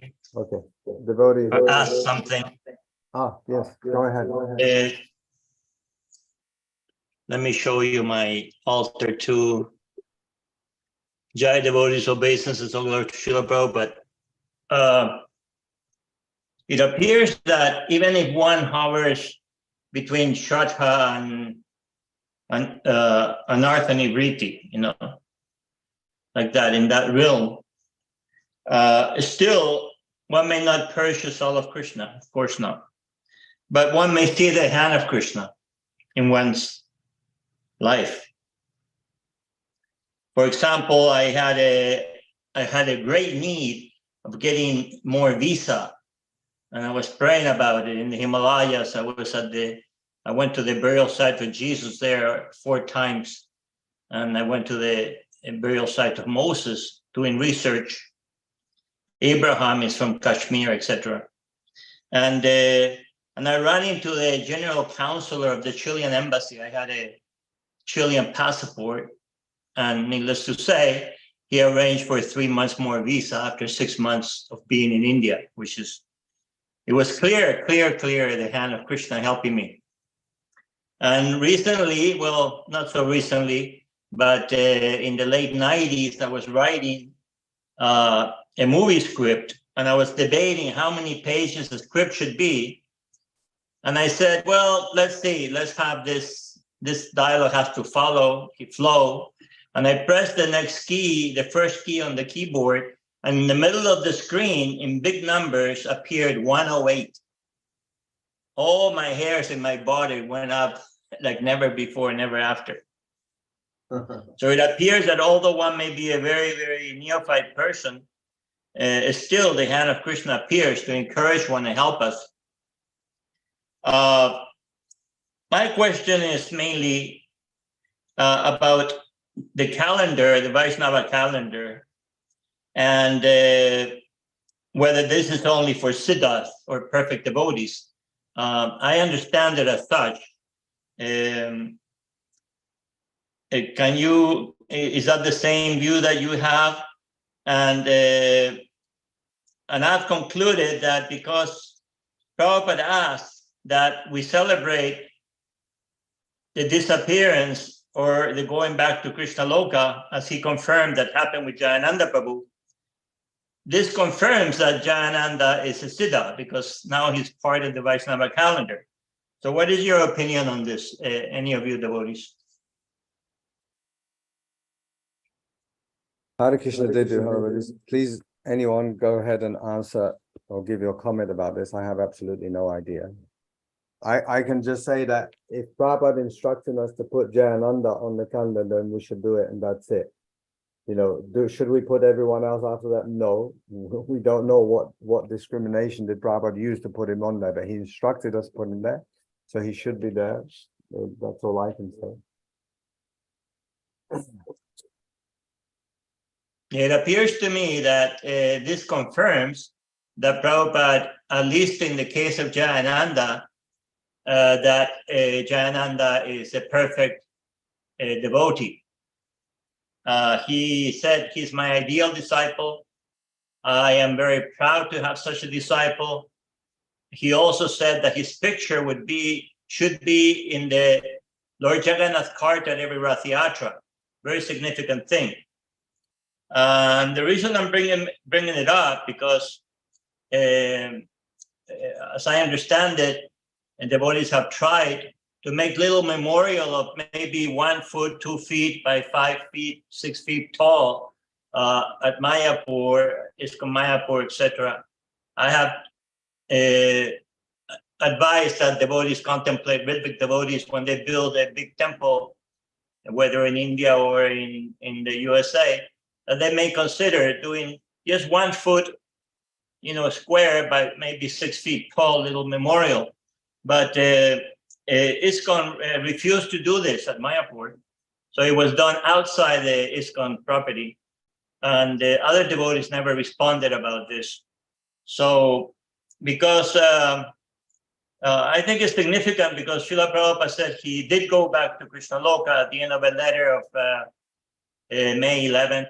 No, May 11th, as I recall, of 77. And he also said that everybody should follow his example.